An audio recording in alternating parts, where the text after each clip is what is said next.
Hello, I'm Kimberly Dondo, Digital Content Manager, and welcome to In Conversation With, the podcast series that delves into the world of financial services and brings you face to face with some of the most notable figures in the industry. Listen as we discuss topics that are currently facing the industry and hear from visionary CEOs to disruptive innovators as we bring you a diverse array of voices and perspectives. We'll explore the challenges they faced, the lessons they've learned, and the insights they have to share about the ever-evolving landscape of financial services.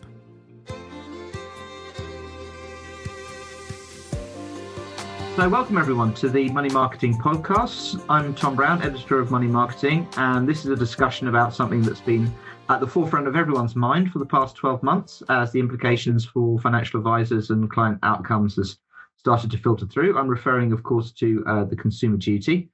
And we have a truly star-studded panel to discuss it with. Vanessa Riboloni from Professional Capacity and Insights Manager at the Chartered Insurance Institute. Natalie Holt, who's Content Editor at the Landcat. Tracy, Vegro, who's the CEO of the Chartered Institute for Securities and Investment. And Keith Richards, who's Chief Executive Officer at the Consumer Duty Alliance. We first met back at MMI London in October, but we had so much to say that we decided to get the band back together for this podcast. So without further ado, we'll jump into the discussion. Keith, just start with you. Very obvious kind of broad question, really. What do you see as the key changes that the consumer duty has brought about in the last 12 months or so? Thanks very much for the question, Tom. It's a great one because this is a seismic shift. That's the words of the regulator, and many, I don't think, initially understood the real relevance of a switch from rules or prescriptive-based rules to outcomes. Of course, we're still left with some rules that are prescriptive, things like money laundering, etc. But in general, the outcomes allow us to move forward in a completely different way. So what we're seeing across the sector, I think, is more firms have caught up. It's fair to say that when any regulatory reform comes in, it's often not particularly welcomed by good firms who often feel that they've been negatively impacted by over-bureaucratic or unnecessary regulation at the hands of probably a small minority of bad actors across the sector. What is significant about this is that it is outcomes based, and already we're seeing a lot of positive outcomes as a direct result of this regulatory reform. If I go back to things like treating customers fairly, it was simply a tick box exercise. Many advisors hugely frustrated by having to be put through processes, and there wasn't any evident change as a direct of everyone ticking those boxes and having different processes in place to evidence that they could or demonstrate that they were meeting the requirements of rules around TCF. With outcomes based, we've already seen, in fact, in fairness, we've seen some pretty high profile changes to charging structures, to early exit penalties, etc., even before consumer duty rules were implemented. So I would say it's a real watershed moment for the whole of retail financial services, not just the personal finance profession, but I think much broadly we're seeing everyone now starting to catch up because we're all based on things that have tangibly happened as a direct result of this regulation. Mm. And Vanessa, it feels like with the consumer duty, as Keith alluded to there, that the FCA has really focused on a shift in culture in particular. What do you think are the implications of that? Yeah, definitely. So Keith was talking about this seismic shift and those higher expectations that the FCA is setting out on standards. And in its final guidance, it does mention very specifically that it will expect a significant shift in culture and behaviors. However, culture is quite a slippery concept to define, and there's as many good cultures as there are organizations and firms. But behaviors are something a bit more tangible. So it's really down to those individual behaviors that are really going to be driving good outcomes. And on this point, we've done some research recently with our members, and what we hear is that feedback revealed that most financial planning firms, by building on their existing culture and on the treating customers fairly principles, they believe that they are already aligned with many of the duty's expectations. However, what they have recognized is that the duty has accelerated some changes, especially around areas that had been potentially deprioritized due to other business priorities. And there's around like 3 big areas that I can talk about from our research.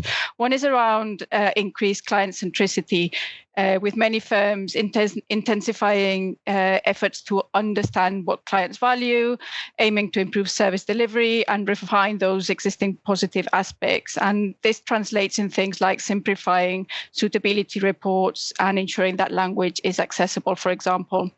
Another big area is around internal alignment. So really ensuring that customers are on the agenda in internal meetings and collaboration, but also they have reviewed internal processes and redefined job roles and responsibilities to formalize that client centricity that is required. And the last big one, which is an increased focus on having the right skills to be able to identify vulnerability. So this really brings to the fore the fact that behavioral skills, in addition to your technical knowledge, are going to be critical to ensure the success of the consumer duty. Things like empathy, active listening, ensuring that you understand customer needs, and also linking back to what Keith was saying around the regulation being outcomes focused. The implication for practitioners is a much more added cognitive load when it comes to making decisions, because now practitioners need to think about what is the right thing to do rather than, can I do this because it's a tick box and I can tick that compliance box. So many things to talk about around culture and behaviors, and some insights from our research. Yeah, it's fascinating. And Tracy, I mean, from where you sit at the CISI, I mean, both Keith and Vanessa have mentioned sort of like the move away from the tick box kind of culture, I guess. Do you feel that the consumer duty has made a real change in the expectations of the consumer? Yeah, I do. And I think it's for the good, because I think one of the things we sit here in a lifelong learning body, you know, more and more we're seeing people wanting to continually upskill. Continued professional development goes hand in hand for me with new regulatory changes like the consumer duty. And I completely agree with Vanessa and what her research found. We're picking up much more that people absolutely don't want to do the bare minimum. They want to stand out as the best firm, the best advisor. And by doing that, they talk much more now actively about engaging with different consumers. Things like the vulnerable consumer is getting probably the airtime it never got before, which I think is a jolly good thing. And if I was sitting in the regulator engaging with all of us much more actively, I don't think we've ever met the FCA quite as much as we have in the last year on a range of topics, because the public good and building that trust and that client-centric focus only can come if everybody is playing their part. You know, we as the educational charity, bodies like Keith's, other institutes and the regulator, it's all about dialogue, because otherwise the consumer could end up being really quite confused. You know, you can almost have too much attention and too many things to think about at one time. And it may be, you know, sometimes people don't seek advice when they need it because they're just confused. So I think that's one of the things I would say has been a bit of an unsung aspect of the consumer duty being introduced, that it has got this dialogue. It's kind of why we're on the podcast today, isn't it? You know, it's brought all of us together, and we're all thinking about what next, not just about what's the minimum that we can do. And I think looking at that and regulation and a changing nature of a profession, not standing still and waiting till the next problem to change, but actually doing that incremental change has been a really important aspect of the consumer duty introduction, because there's been that discussion that I think is so valuable.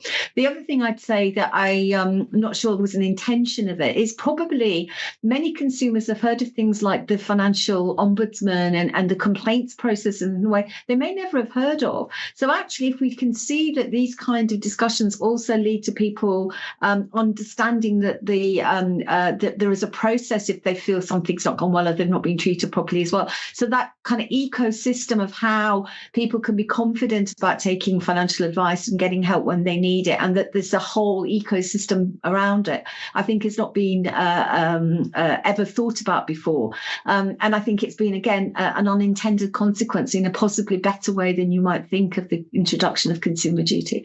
And finally, the other thing I would say is data is everything, isn't it? And so I really do want to start to find out a little bit more about what the FCA think about how they've introduced it, whether there are going to be changes, how we are going to continue this dialogue, because I think that kind of informed regulation where they've really reached out to people and got views from a wide audience has got to be the model going forward. We've heard a lot from the new government and the Chancellor at the Mansion House about deregulation. Well, you need to deregulate in the right areas and have the necessary regulation in the other areas. And all of that then really makes for the kind of win. And that's what I'm aiming for on this one.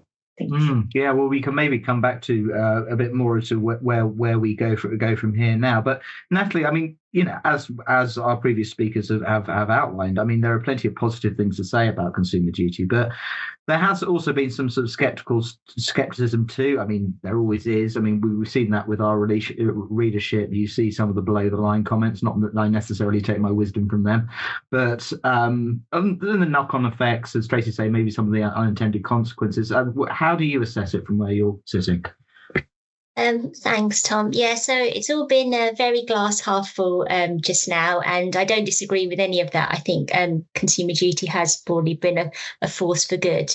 And I think when you look at what we see from the regulator, I think generally you get the sense that the FCA is comfortable with how firms are implementing Consumer Duty. There hasn't been any kind of urgent, dear CEO letters along the lines of, that you're not implementing this properly or anything. And I think also advice professionals have made a lot of changes either ahead of or perhaps even nothing to do with Consumer Duty, but they're all very good business changes. So client comms, fair value, which maybe we can kind of come back to, target market. So that's all the good stuff. But just to kind of bring a little bit of glass, less half full perhaps, is I guess the findings we're sort of seeing around the advice gap. So when we looked at this earlier in the year, we did a kind of blend of consumer and advisor research, and we talked to advisors about whether they were stopping serving clients as a result of Consumer Duty and the work they were doing. And around half of our respondents said they had already stopped serving clients. So there is a kind of perhaps red flag there in the sense that the advice gap was already quite wide, and that sort of suggests that there might be an unintended consequence there, that gap is widening.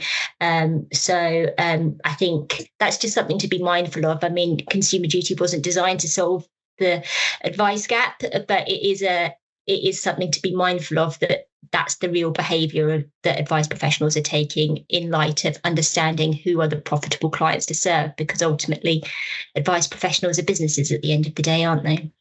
Our research corroborates your findings as well. We have seen some feedback around those unintended consequences, which are kind of the glass half empty views.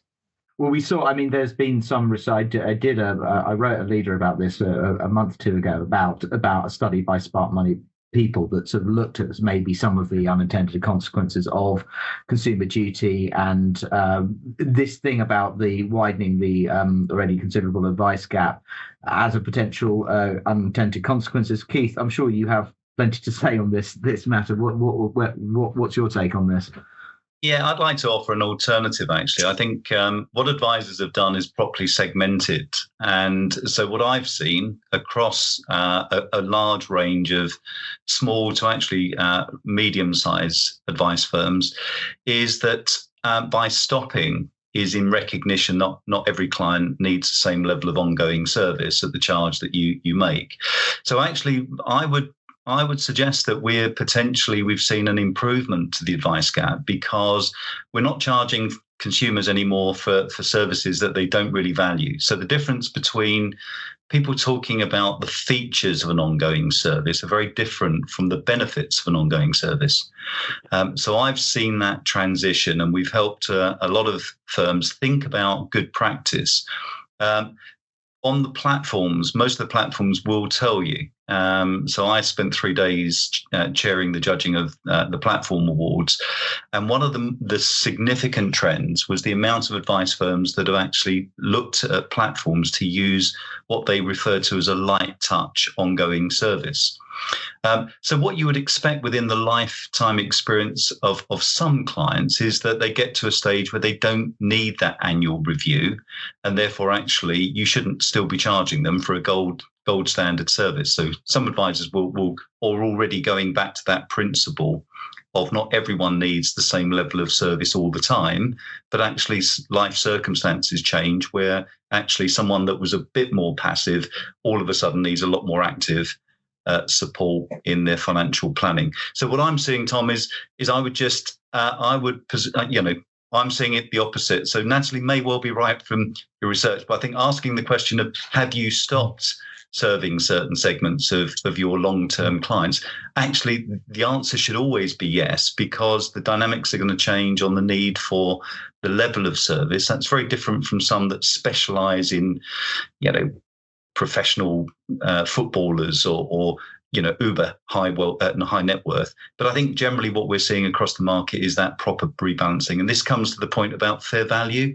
So I think if we saw at the very beginning of Consumer Duty a very large, in the public domain, one of the UK's largest wealth managers who actually has provisioned a large amount of money for potential refund of charges that they've made for services that they may or may not have provided. Now, this is where the evidencing comes in, and I think Tracy mentioned data, which has probably been one of the biggest challenges. But nonetheless, if you haven't got the data and you can't evidence that you've done something, then you may have to actually offer redress. So that's what's happened in that big firm. It's forced many others to think about, are they doing the same? Is there a risk that they're charging someone for something from 5 years ago, whether it's a 0.5% ongoing fee for the service they're providing, but actually over time that client doesn't need that same level of support, and therefore that should logically change. So we've seen a very healthy thinking around where fair value really comes in. Candidly, I'm seeing some firms that actually have improved their profitability. So the big worry that firms have had is, does fair value mean I've got to drive down my price? Well, in some instances, yes. In other instances, no.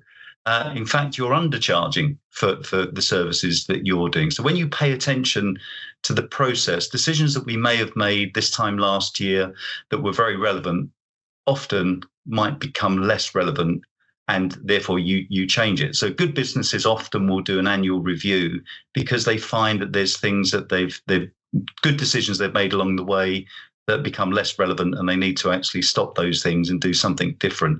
That's what I'm seeing. So it doesn't necessarily contradict, because there may be some firms that would say we've just stopped those lower value clients. You see those kind of headlines. When I'm getting into deep conversation with advice firms, actually that isn't really what they mean. I don't see the sentiment and culture of most of advisors. I had exactly the same in the run up to RDR, where people thought that there were going to be millions of orphan clients dumped by advisors who weren't prepared to deal with anyone, with less than a certain amount of assets. That just did not happen. Factually, that did not happen. But there was huge amounts of speculation and talk about it back in 2012 in the lead up.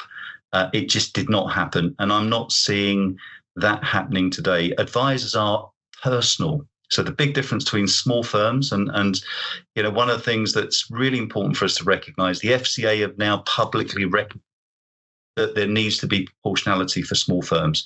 80% of regulated advice firms actually are deemed to be small. The dynamics of a small firm is very different. So if you try to force a small firm to do the same as a big firm, you're completely over-engineering.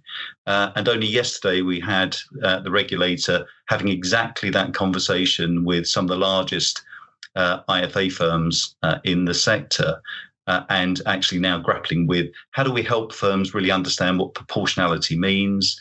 How do we stop people over-engineering regulation? So I think this is all good news. I think to the point about, is it all half full? No, of course not, because, when has running a business ever been that easy? So of course we've got the typical challenges. Succession planning is a massive issue. And very interestingly, the FCA's 2-year strategy, their portfolio strategy for advice and intermediation, was published just last month. And it's really interesting because the biggest focus out of that, there were many good things that came out of where the regulator's focusing over the next 2 years that every advice firm should pay attention to. There was a Dear CEO letter that went out to outline this. And by the way, the regulator started with commending the sector for serving over 4.4 million consumers with complex financial needs. But actually, the one thing that was really picked up was consolidation, because we all know that we've seen quite significant consolidation over the last 3 to 4 years. And that in itself hasn't driven advisors out the market. What it has done, though, is it's reduced the number of regulated advice firms. And that in turn could mean that we start to see an exit of those mature advisors who have effectively merged their businesses or sold their businesses, and at some point will be looking for an exit. So I think, we've got the regulator looking now where consolidation has worked well for consumers, but where it hasn't worked well for consumers. And that in itself is going to see a bit of a dynamic shift. It's already happening in that M&A space. So perhaps an unintended consequence, because if there isn't a route for advisors and in particular small firms to exit the market, then actually we've got a failing of consumer duty on continuity of ongoing service, in particular those that are in drawdown. So there are some interesting things about unintended consequence that we do need to keep engaged with the FCA on. Okay. Now, I might come back to M&A and consolidation in a second, but Vanessa, you had your hand up at the start of a lot of that. Very polite of you. Do you want to come back on anything in particular? Something just popped into my mind. A few conferences that I've been lately attending, and the conversation around the advice gap, and also linked to firms looking at solutions like AI to drive efficiencies. And I think this raises opportunities, challenges, but also some concerns. And I think, we don't really know how AI is going to affect the world of work and advice, but we know that some fundamentals won't change. And one of those fundamentals is that the consumer duty feeds into this by saying that we always need to focus on client outcomes. And I think in this context, I talked before about the importance of behaviors and curiosity and critical thinking, but I think this is a really key scenario in which technical knowledge needs to be put to good use, not assuming that this new technology will provide all of the answers. And I'm sure we've all heard about AI hallucinating, that it sometimes makes things off. So we really need to be alert to the damage that this could be caused, as well as the benefits and opportunities that it represents. So just something that popped into mind, because I've heard a lot about, AI, it's a panacea. Probably we need to take a bit of caution here as well. I can from first-hand experience, I can assure you it's not a panacea. But Tracy, you just won an ethical AI award, didn't you? Oh, so yes. You could probably talk a bit more to this. Thank you for flagging that very much, Tom. Anytime. But yeah, no, I agree. Why we went with a suite of learning around ethical AI is exactly that point. It's making sure you capture the advantages without any of the disadvantages. People talk about the hallucinations, but what about bias? If all you're doing is feeding the tool with information that's perpetuating the biases and so on, it's not good. I must admit, I'm naturally an optimist. I think what I want to see is everybody getting the advice they need when they need it. I look at financial planning and financial advice and all of that just the same way as I did in my old life when I was at the legal regulator. Many people don't take legal advice when they need it, and it's massively to their detriment in the long run. But it's so difficult as a regulator to really make sure that you're developing the plan that has no unintended consequences and really have the benefits that they're potentially going to get. So, on all of it, I definitely think tech is a part of the conversation. I was very interested with what Keith just said about the different platforms and how people are utilizing technology to actually mitigate costs and boost compliance. If you can get some of those win-win scenarios, then that is where you're really going to see really significant progress on something I guess we're all agreed on. The focus, the client needs have got to be where you shouldn't be in the business, but you don't want to drive off the good firms because the burden of the regulation is just too much. The other thing I wanted to talk about just briefly is the opportunity for people to learn lessons. We as a chartered body, the member events we're doing around things like consumer duty, they really do get people in the room sharing good ideas and things they avoided as a problem. The research podcast, just putting out there, it's not just, it's good start. And what are we going to do next? And how do you get the spirit of collaboration and partnership across all the different players? I think it's really crucial that we learn from each other and by experience and don't have a culture of people hiding things.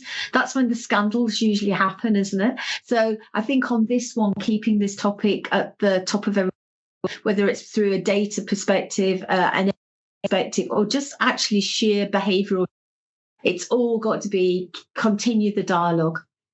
I'll let you back in 1 second, Vanessa. But Natalie, just to say, I mean, just in terms of talking about like the positive conversations that have been unlocked by all of this, I think I sort of wrote about this, that I think certain things always follow from changes to establish norms, which is, first of all, that no one really likes change, but especially at the start.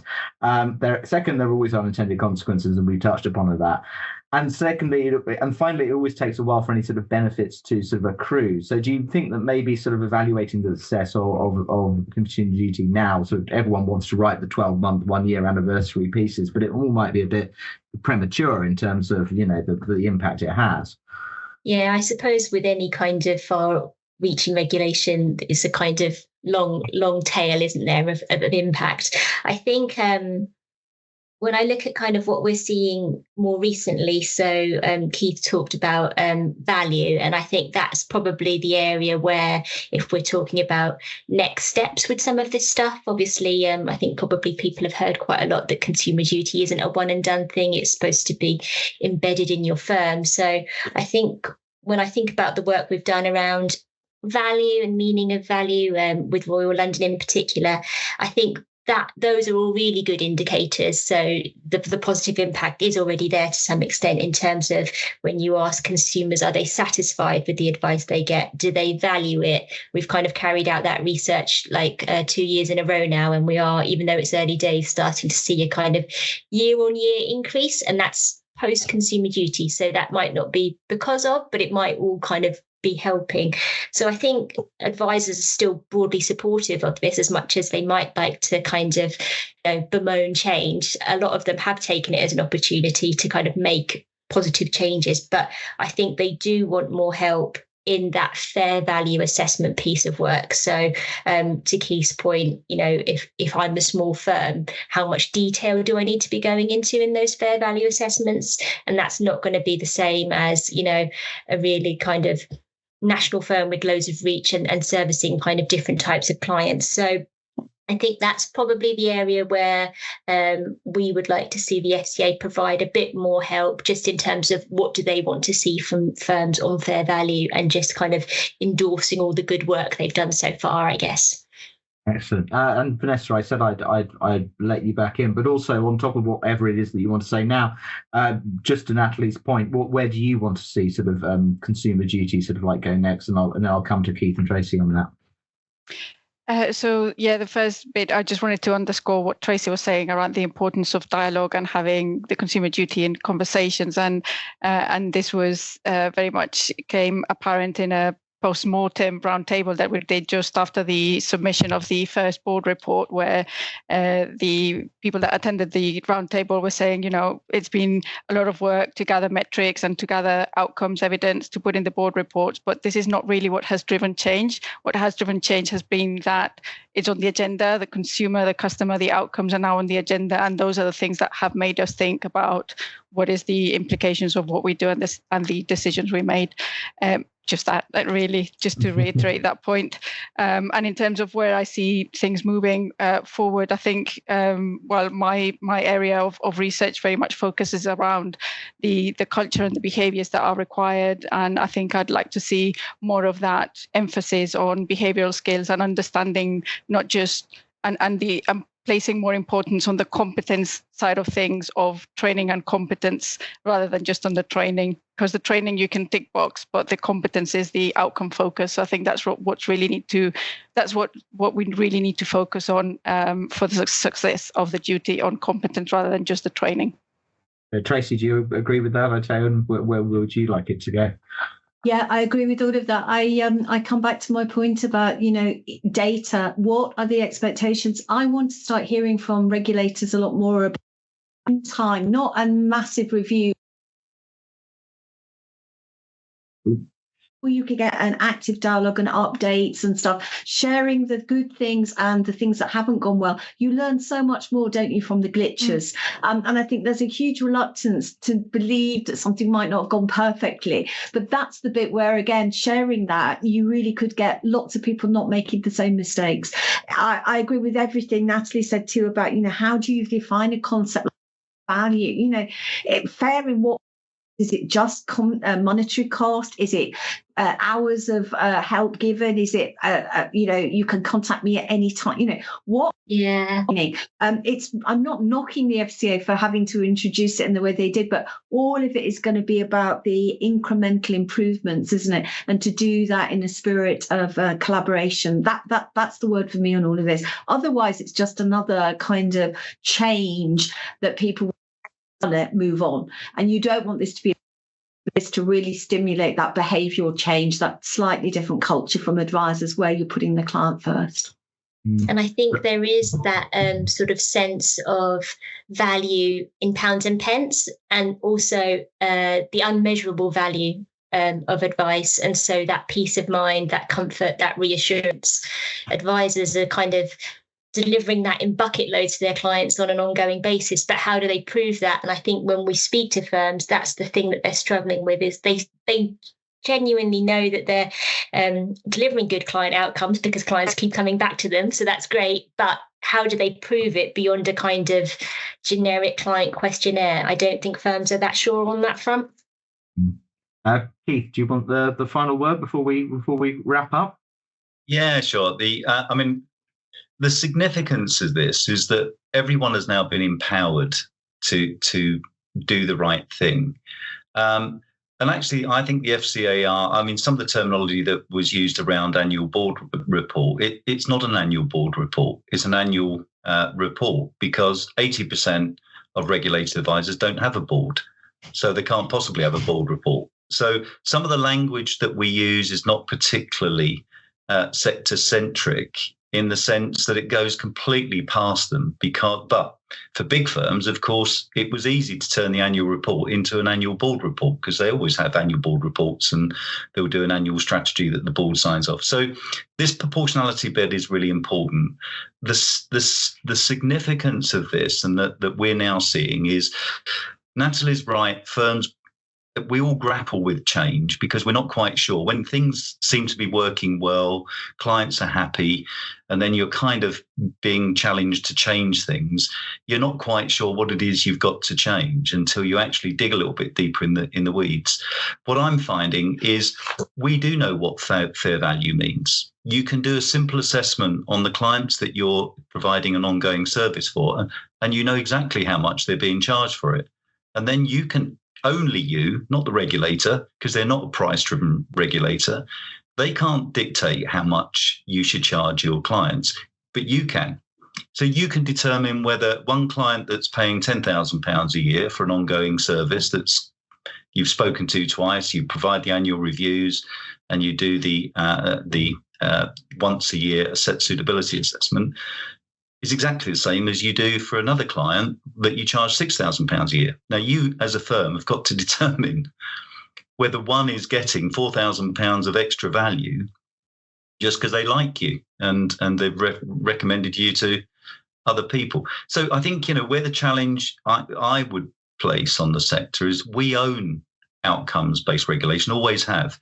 Good firms have always had outcomes embedded within their DNA. In fact, they've been frustrated by prescriptive rules and regulation that actually have hindered them in the delivery of better outcomes. And it's got to be said, things like a 68-page suitability report, I think everyone would agree, no one reads. So how does that possibly lend itself to improve client understanding? So we are now empowered to unravel that and actually do something that allows us to deliver the outcome that's expected. Previously, we felt that rules, we had to go from 4 pages to 10 pages to 68 pages. Candidly, what people have missed culturally, when we talk about culture, regulation has driven us into a place that when regulation and reform was announced, we delegated the task to compliance and risk departments to interpret what the regulator meant and then tell the organisation what processes it had to put in place to meet those requirements. As bonkers as some of the processes were, you put them in place because you think that's meeting the regulatory requirement. Today, you should not be doing that. In fact, the key message from the regulator sitting on their website is, if you're delegating the task to compliance, you're getting it all wrong culturally. Everyone from product design, customer service through to front end or frontline professional advice are on the hook. We all have a role to play. Customer services, people that deal with customers on a daily basis, are better placed than the compliance department to come up with a process that meets vulnerable circumstances or circumstances that need additional help and support, because they're the people that have the people skills, the empathy, the understanding. They know what clients want because they talk to them on a daily basis. They're the people now that are empowered to come up with the processes that make a difference. So I would say, Tom, it's in most of the debates I've been involved with large numbers of advisors, when you put it to a vote, the really surprising number of advisors who believe that consumer duty actually is a force for good, it's in the region of the early 90%. In fact, one on Tuesday got to 92% with their respective audience. And that was for the mortgage and later life lending sector. But a previous one was with a few hundred IFAs who felt, in fact, they were 94% voted in favour that they thought consumer duty ultimately was a force for good. So I think actually, in all the things that have been said, of course, I think we're on a journey. So there's a bit of uncertainty. People are at different stages. And I think we do have a collective role to work together. The point that Tracy said, we've promoted the ethics unit for AI, but we're actually finding we don't talk about AI now. We talk about smart technology that improves processes, outcomes, systems. We probably are owed a bit of money from Microsoft because we did an event recently where we had someone really saying how they used Copilot and the benefits it brought to them as a firm and the clients and how it aligned with consumer duty outcomes. Every advisor in the room seemed to scribble on their notepad Copilot. So if Microsoft are listening and they saw a bit of a spike in sales, that's down to us. So, but I think they're the kind of things that we're all learning from, and sharing good practice, does mean that that's exactly what should happen. No one steals thunder on it and everyone else. I think everyone has unique roles to play. And we just got to work a little bit closer together, I think, in that ultimate delivery. But this is a game changer for the good. Well, it's a positive and rousing statement to wrap up on. I said in London it wouldn't be difficult to get a conversation going with you four, and indeed it hasn't been. So thank you so much for joining me. There have been a few sort of times where the sound has dropped out, so I hope Microsoft team have learned from those glitches. But we got most of everything, and it's been a real pleasure. So thank you, one and all. Thank you. Thank you, Tom. Great idea. Lovely to see everyone. Bye. Bye. Likewise. Take care. Thanks, Tom. Okay. Thank you for listening to In Conversation With. We do hope that you enjoyed it. Please do keep up to date with all our new releases via Podbean, Apple Podcasts, Spotify, and everywhere else you get your podcasts from. You can also keep up to date with all our new content published on the Money Marketing website, as well as our print edition Money Marketing magazine, so make sure to subscribe. Follow us on Twitter, LinkedIn, Facebook, and Instagram. See you next time.